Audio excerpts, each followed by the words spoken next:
I'm Heather from booktubes, and today's feral hero romance recommendations.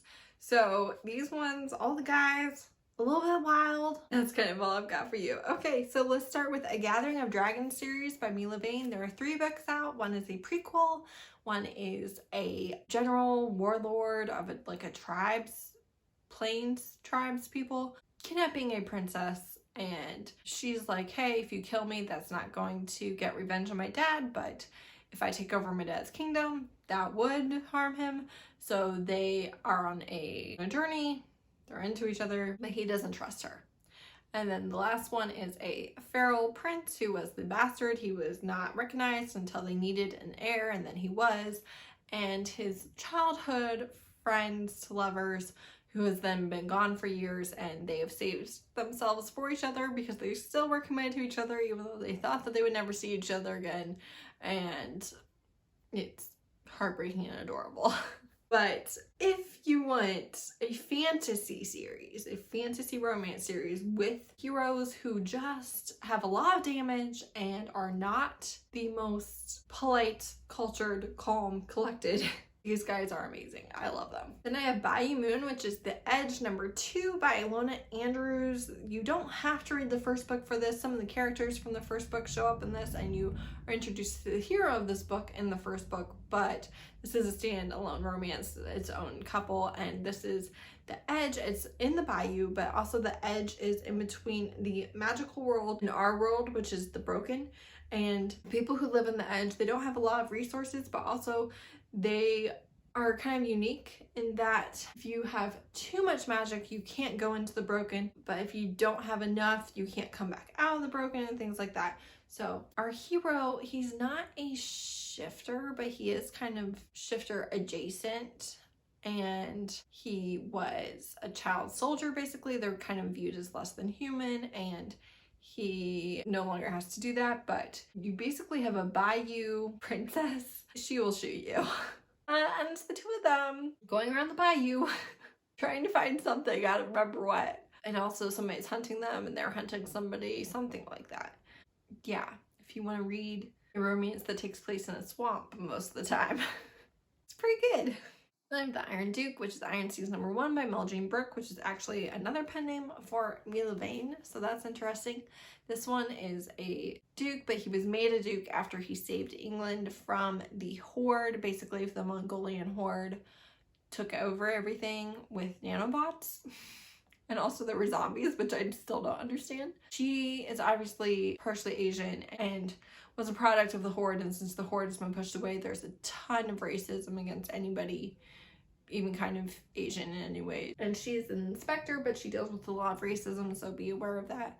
And then he was also like a slave as a child. So lots of content warnings. But a dead body is found in his doorstep, and that's what brings the inspector to him. And he is not a high society duke at all. He was a pirate who saved England and became a duke.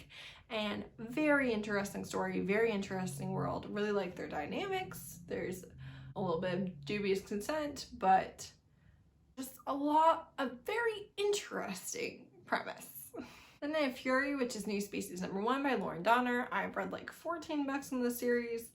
It is kind of a laughable concept almost, but basically the US government makes reparations to the new species when there's public outcry that they are found because the government had been funding the company that did medical experiments on them. So they end up basically getting their own country within the US, and they have diplomatic immunity. They can run their own everything themselves. There's a lot of hate against them by people who think that they're not human and are abomination and should be killed. It actually is kind of religious people because God didn't make them, this pharmaceutical company did. So you deal with that quite a bit, but basically the first book, she exposes that they are there, and in that she kind of has to hurt him and isn't able to explain, and he's not aware that she's the one that saved them.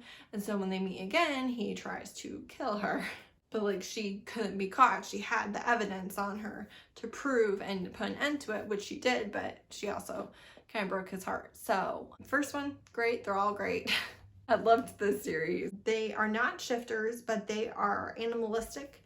So they have big cat, primate, or canine strains mixed with humans, basically. So there are 3 different types, and then within that you have variation, and you have some that are more animalistic and some that are more humanoid.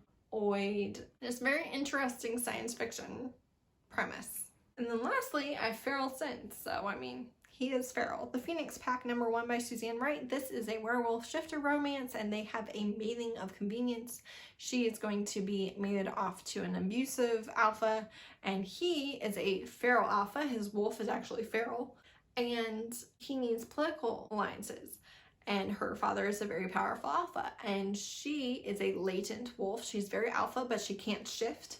And obviously she doesn't want to go to this abusive guy, so they fake a true mate connection because that would override the previous agreement with the alpha. If you find your true mate, you can be with them. So they have a fake mating, and they are both very alpha, and so they kind of wage war for dominance.